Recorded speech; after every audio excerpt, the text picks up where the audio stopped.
3 F-35 fighter jets, 7 days, $300 million in American taxpayer money turned into wreckage scattered across the Middle East. And then, the Pentagon did something it has never done before in the 15-year history of the most expensive weapons program in human history. It suspended replacement deliveries to Israel. Not delayed, not postponed, suspended. That single word represents the moment the United States government quietly acknowledged what 3 burning aircraft had already demonstrated in the skies over the Middle East. The foundational assumption of American airpower strategy, that stealth technology provides survivability against advanced air defense systems, has just been tested in real combat for the first time. And the results coming back from those 3 crash sites are rewriting every classified threat assessment in Washington, Moscow, Beijing, and Tel Aviv simultaneously. To understand what actually happened, you need to understand what the F-35 was built to do, what it encountered, and why the weapon that brought it down represents not just a tactical development in one regional conflict, but the single most significant shift in aerial warfare since radar was invented. The F-35 Lightning II is the most expensive weapons program in human history. Total program cost exceeds $1.7 trillion over the aircraft's projected 60-year service life. That number is not a typo, and it is not an exaggeration. $1.7 trillion. More than the annual GDP of most countries on Earth. More than the United States spends on education, infrastructure, and healthcare combined in a typical year. The largest single investment any nation has ever made in a single weapons platform. Israel's variant, the F-35I, designated the Adir, was customized specifically for Israeli operational requirements. The Adir incorporates Israeli-developed electronic warfare systems, Israeli communications architecture, and Israeli-specific weapons integration that allows it to carry munitions developed domestically for the specific mission profiles the Israeli Air Force requires. Unit cost is approximately $100 million per aircraft. Israel purchased 50 of them, with options for 25 more, representing a $5 billion commitment to a single platform. The strategic logic behind that commitment was specific, documented, and for 8 years, operationally validated. Israel faces a threat environment that no other air force in the world operates in regularly. Iranian air defense networks have been built over 2 decades with Russian technical assistance and a very clear understanding of what they are designed to stop. The S-300, then the S-400, radar arrays operating across multiple frequency bands, surface-to-air missiles with ranges exceeding 400 kilometers, integrated command and control systems that share tracking data across the entire network. Iranian air defenses were built to make Israeli strike missions against nuclear facilities and military infrastructure prohibitively dangerous for conventional aircraft. The F-35 was the answer to that problem. Against X-band fire control radars, the radar systems that most modern air defense networks use for precision targeting and missile guidance, the F-35 presents a radar cross-section roughly equivalent to a golf ball. A standard fighter aircraft, an F-15 or F-16 or Su-30, presents a radar cross-section roughly equivalent to a barn door. The difference between a golf ball and a barn door at 200 kilometers of radar range is the difference between detection and invisibility. Against X-band systems, Israeli F-35s could fly within effective weapons release range of Iranian air defense installations before those installations knew they were there. That capability defined the strategic balance in the region for the better part of a decade. Israeli F-35s conducted strikes on Syrian targets, Lebanese targets, and reportedly Iranian targets with what military analysts describe as operational impunity. The air defenses could not see them consistently enough to engage them effectively. 8 years of operational validation. 8 years of strategic deterrence, built on the premise that the aircraft was effectively invulnerable to the threat environment it was designed to operate in. That operational reality ended on March 9, 2026. March 9th. An Israeli F-35I takes off from Nevatim Air Base in the Negev Desert. The mission is a strike on Iranian weapons facilities near Tabriz, approximately 1,400 kilometers from the Israeli border. The pilot climbs to cruise altitude, activates mission systems, and begins the ingress toward Iranian airspace along a routing designed to minimize exposure to known radar coverage. 140 kilometers from the target, something happens that should have been impossible. An Iranian S-400 system operating in VHF radar mode achieves continuous track on the F-35. VHF radar, very high frequency. Wavelengths measured in meters rather than centimeters. The physics of how stealth works is not magic, it is geometry. The F-35's airframe is shaped to scatter and absorb radar energy at the wavelengths most commonly used by modern fire control systems, X-band, operating at centimeter wavelengths. The shaping works because the wavelength is short enough that the aircraft's surfaces can be angled to deflect returns away from the transmitting radar. VHF radar operates at wavelengths of 1 to 10 meters. At those wavelengths, the F-35's shaping stops working. The aircraft cannot scatter meter-long radar waves effectively because the physical structures on the aircraft, the wings, the fuselage, the tail surfaces, are comparable in size to the wavelength being transmitted. The radar energy wraps around the airframe rather than being deflected. The F-35 becomes visible. Not as clear as a conventional aircraft, but clear enough. Clear enough to track. Clear enough to hand off targeting data to a fire control system. Clear enough to guide a missile. The S-400 operator tracks the F-35 for approximately 40 seconds before the engagement decision is made. A 40N6 missile launches. The 40N6 is the longest-range interceptor in the S-400 system's inventory, capable of engaging targets at ranges up to 400 kilometers at altitudes up to 35 kilometers. It is designed specifically to engage stealth aircraft and ballistic missiles at extended ranges, using active radar homing in its terminal phase. The F-35 pilot receives no warning until the 40N6's terminal seeker goes active in the final seconds of flight. Reaction time from warning to impact, 18 seconds. The pilot ejects over Iranian territory. He is captured within 3 hours by Iranian forces. The aircraft is a total loss. Wreckage secured by Iranian military personnel. Russian and Chinese technical teams arrive within 24 hours. The first F-35 has ever been shot down in combat. March 12th, 3 days after the first loss. A second F-35I is conducting a reconnaissance mission over southern Lebanon. The mission profile is routine by the standards of this conflict, the kind of operation Israeli F-35s have executed hundreds of times over Lebanon in the preceding years, without incident. The threat this time is not an S-400. It is a Pantsir S-1, a Russian-developed short-range air defense system supplied to Hezbollah and operated by Hezbollah personnel in Lebanese territory. The Pantsir S-1 is not a peer competitor to the S-400. It is a point defense system designed for close-range engagements, with a maximum engagement range of approximately 20 kilometers. Against a conventional aircraft, it is a serious threat. Against an F-35 operating at altitude with its weapons bay closed, it should present minimal risk. The operative phrase is weapons bay closed.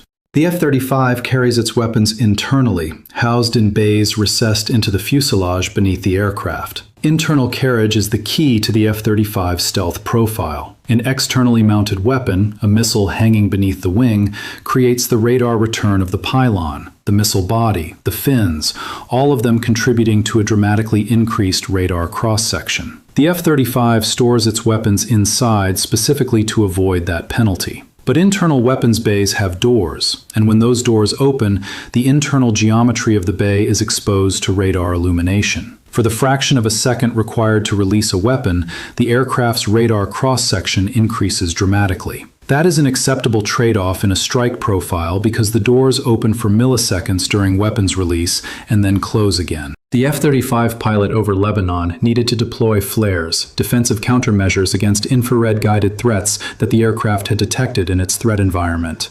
Flares are also stored internally. Deploying them requires opening the weapons bay doors. When the F-35 opened its weapons bay to release the flares, the Pantsir S-1's radar registered the change immediately. The radar cross-section of the aircraft increased by a factor of 100 in the seconds the bay was open, 100 times more visible. The Pantsir achieved radar lock. 2 missiles launched, 1 hit. The pilot ejected and was recovered. The aircraft crashed into the Mediterranean Sea. Total loss. Wreckage unrecoverable. The second F-35 shot down in 4 days.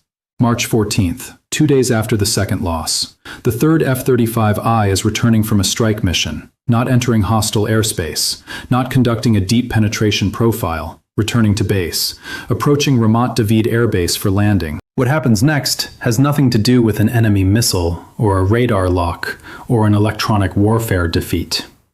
It is the consequence of a combat environment that has changed around the aircraft in ways that accumulate invisibly until they manifest catastrophically.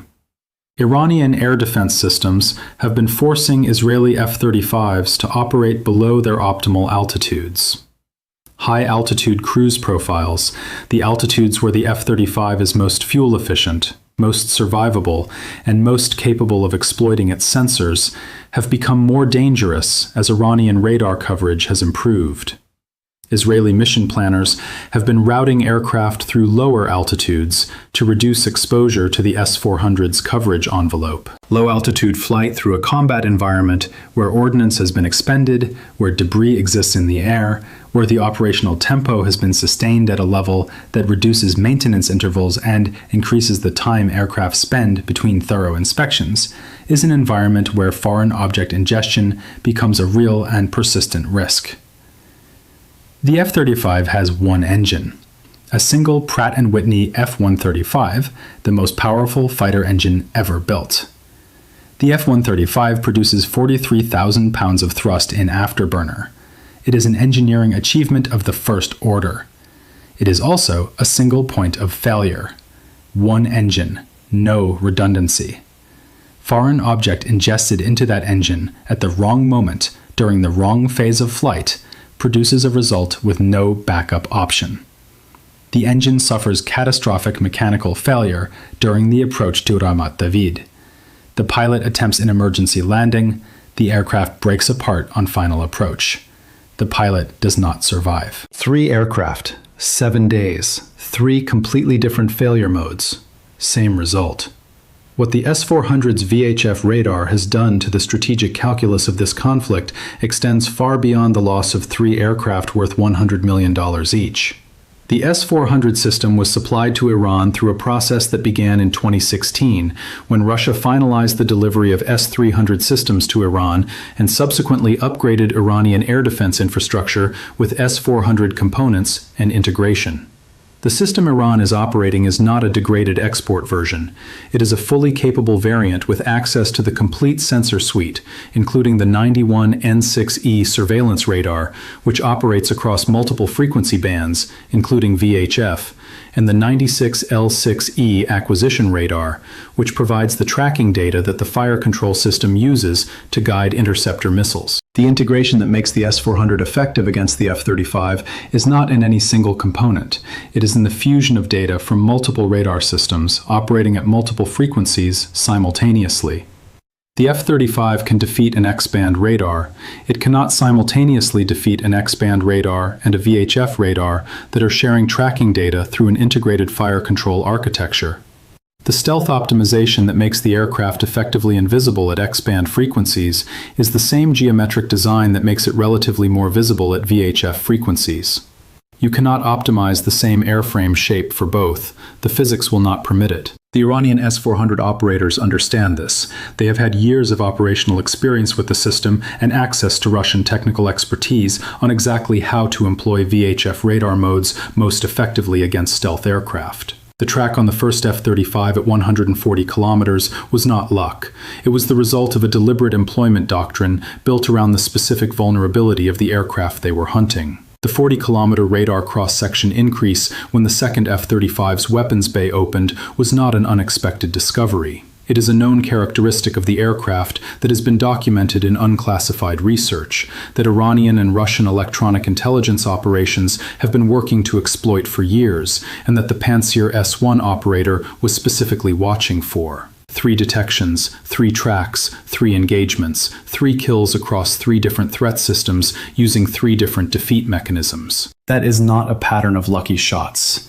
That is the operational demonstration of a comprehensive counter-stealth doctrine that has been developed, refined, and validated against the specific aircraft it was designed to defeat. The Pentagon's decision to suspend F-35 replacement deliveries to Israel arrived on March 15th, one day after the third loss. A spokesperson described the decision as a temporary pause, pending review of operational protocols and threat assessments. That description is the diplomatic language governments use when they need to communicate a significant policy change without publicly explaining the full reasoning behind it. The full reasoning is not complicated. The United States manufactures approximately 150 F-35s per year across all variants. Outstanding American orders for the aircraft exceed 1,400. Allied nation orders add hundreds more to the production backlog. Every aircraft that comes off the Lockheed Martin production line in Fort Worth, Texas, is already spoken for, already allocated to a customer who has been waiting years for delivery. Every F-35 delivered to Israel is an aircraft not delivered to another customer. Every F-35 lost in combat over the Middle East is an aircraft that extends delivery timelines for every other customer in the queue. The Pentagon suspended deliveries because it made a calculation. Sending additional F-35s to Israel into a combat environment where 3 have already been lost in 7 days to a counter-stealth doctrine that shows no sign of being defeated is not a defensible use of the most constrained advanced aircraft production capacity in the world. That calculation reveals something that the suspension announcement does not say explicitly, but cannot avoid implying. The Pentagon does not believe Israel can protect these aircraft in the current combat environment. Not because Israel lacks capable pilots or competent ground crews or sophisticated operational planning, but because the threat environment has evolved past the point where any operational measure can restore the survivability margin that the F-35's design was supposed to guarantee. The counter-stealth doctrine that Iran is employing does not have a tactical countermeasure. You cannot fly a different route to avoid VHF radar. You cannot use a different electronic warfare setting to defeat a radar operating at a wavelength your airframe is geometrically incapable of scattering. You cannot solve the weapons bay door problem without either accepting the radar cross-section increase when the bay opens or not opening the bay, which means not deploying weapons or countermeasures. The vulnerabilities that produced 3 kills in 7 days are not the vulnerabilities of a poorly executed mission or a poorly maintained aircraft. They are the vulnerabilities of the platform itself, being exploited by an adversary that has spent years mapping exactly where those vulnerabilities are. And then there is the intelligence dimension that nobody in official Washington is discussing publicly. When the first F-35 went down over Iranian territory, the wreckage was secured by Iranian military forces before any recovery operation was possible. The aircraft carried classified mission systems, stealth coatings whose exact composition is among the most closely guarded secrets in American defense technology, sensor arrays whose specifications have never been publicly disclosed, software architecture that represents the integration of decades of American electronic warfare development. All of it in various states of damage but available for examination on Iranian soil, with Russian and Chinese technical teams arriving within 24 hours of the crash. What those teams were able to extract from the wreckage of one F-35 potentially compromises every F-35 currently in service. Stealth coatings, once their composition is known, can be used to calibrate radar systems to detect them more effectively. Software architecture, once examined, can be reverse engineered to identify vulnerabilities. Sensor arrays, once physically analyzed, reveal detection capabilities and limitations that adversaries can exploit. The intelligence loss from one crashed F-35 in hostile territory is not bounded by the value of that single aircraft. It extends across the entire fleet, across every mission profile, across every operational theater where the aircraft is currently deployed or might be deployed in the future. The Pentagon suspended deliveries because sending more aircraft into that environment risks more wrecks, more wreckage, more intelligence loss, more technical compromise. The cost-benefit calculation changed the moment Iranian forces secured that first crash site, and it has not improved since. The loss-exchange ratio is the number that explains why this situation is strategically unsustainable, regardless of how the immediate conflict resolves. A 40N6 missile, the interceptor that destroyed the first F-35, costs approximately $4 million. The Pantsir S-1 missile that destroyed the second costs approximately $500,000. The third loss cost Iran nothing. It was the accumulated operational stress of the environment Iran created, not an Iranian weapon, that brought the third aircraft down. Iran spent approximately $4.5 million to destroy two F-35s valued at $200 million combined, a cost-exchange ratio of roughly 45-1 in favor of the defender. Iran can manufacture or purchase replacement S-400 missiles in weeks. The S-400 launch vehicle can be reloaded in under an hour. The production capacity for Pantsir S-1 interceptors is measured in hundreds per year at minimum. The tactical missile inventory that Iran can deploy against Israeli aircraft is not a constrained resource on any timeline relevant to this conflict. Israel's replacement timeline for F-35s is measured in years.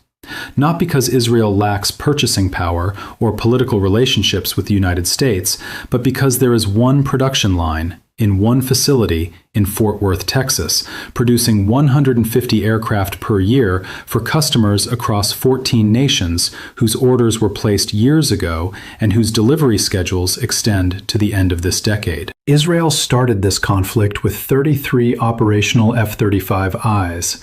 After 1 week, they have 30. If the loss rate of 3 per week continued for 10 weeks, Israel's entire F-35 fleet would be combat ineffective. At half that rate, 3 per 2 weeks, the fleet becomes operationally depleted within 5 months. At 1/4 of that rate, the fleet cannot sustain its mission tempo within a year. At no point in any of those timelines does Israel have a replacement option. The Pentagon has suspended deliveries. Even if that suspension is lifted tomorrow, the production backlog means Israel will not receive replacement aircraft before late 2027 at the earliest. The gap between losses and replacements is unbridgeable on any timeline that matters to the current conflict.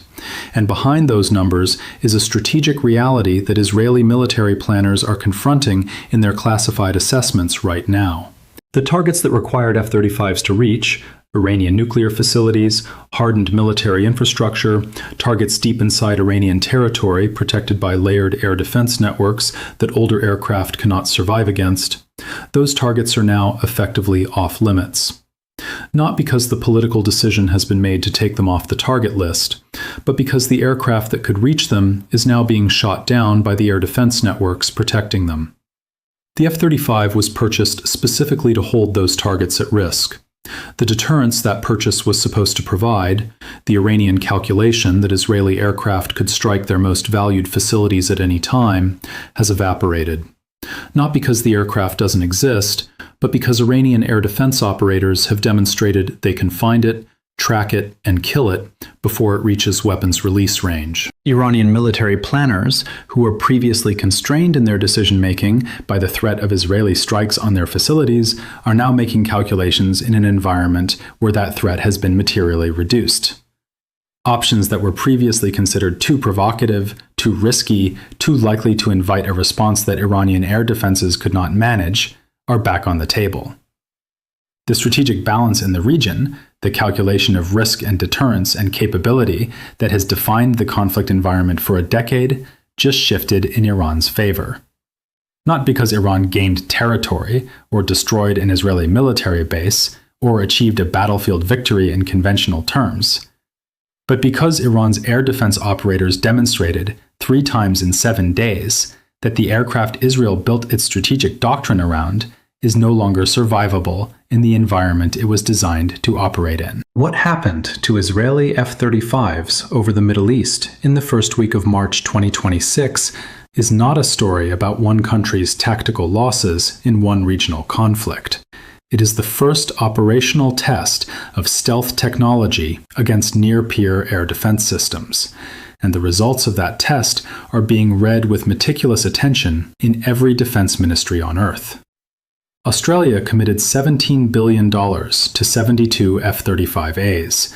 Japan ordered 147.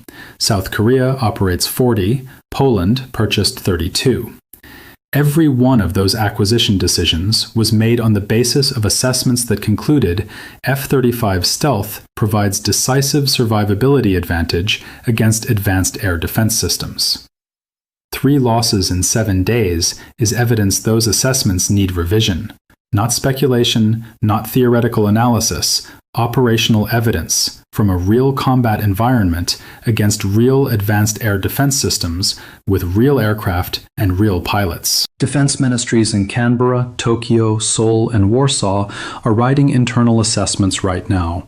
Assessments that will evaluate what the Israeli losses mean for their own F-35 fleets in their own potential conflict environments. Assessments that will ask whether the $17 billion or the cost of 147 aircraft or the operational commitment to a platform whose stealth advantage has now been operationally challenged represents the right strategic investment going forward. Lockheed Martin's competitors are circulating the news of these losses. Every defense contractor with an alternative product in the advanced fighter market is contacting procurement officials in every country with pending F-35 orders. The message does not need to be explicit. The facts speak for themselves. The United States cannot walk away from the F-35. There is no alternative. The program is too large, too embedded in American air combat doctrine, too central to the alliance commitments that define American military relationships across 2 oceans to be abandoned or fundamentally reconsidered. The United States will keep flying F-35s because there is nothing else to fly. But the export market, the international sales that were supposed to spread development costs across partner nations and validate American technological leadership, is now facing questions that 3 burning aircraft made impossible to avoid. More immediately and more consequentially, the United States military is confronting a question that it has been able to avoid asking directly for the 15 years since the F-35 entered service. Is stealth sufficient? Not in theory, not in laboratory testing, not in adversary air defense simulations run on American computers using American threat models. In actual combat against actual advanced air defense systems operated by actual adversaries who have spent years specifically preparing to defeat this specific aircraft. The preliminary answer, revealed through 3 loss reports, 1 crashed aircraft in Iranian territory, 1 in the Mediterranean, 1 on final approach to an Israeli airbase, and a Pentagon delivery suspension that represents the revealed preference of the world's most powerful military establishment, is not reassuring.